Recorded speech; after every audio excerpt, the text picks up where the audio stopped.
Hi everyone, welcome back to this channel. So in today's tutorial, we will see how can you fix your Roku TV home screen menu missing. So here's a guide for restore disappeared options and settings.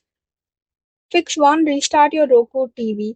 Press home on the remote if it works. Go to settings and select system and then go to power and select system restart. If you can't access the menu, unplug the TV for 30 to 60 seconds then plug it back in. Fix 2. Check the remote. Replace the batteries and repair the remote if needed. Try using the Roku mobile app as a remote. Fix 3. Switch back to the home screen. Press the home button several times. If you are stuck on an input like HDMI, AV, etc., press home to return to the Roku home screen. Fix 4. Update Roku software.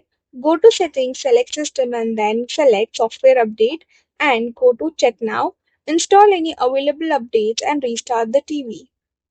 Fix 5. Disable guest mode if enabled. Go to Settings and select System, then go to Guest mode.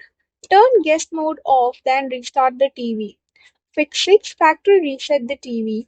Go to Settings, select System, and then go to Advanced System Settings. Select Factory Reset. Or you can just press and hold the reset button on the back or side of the TV for about 10 to 15 seconds until it restarts. That's it for the video. Thank you for watching. Don't forget to like, share, comment, and also do hit the subscribe button.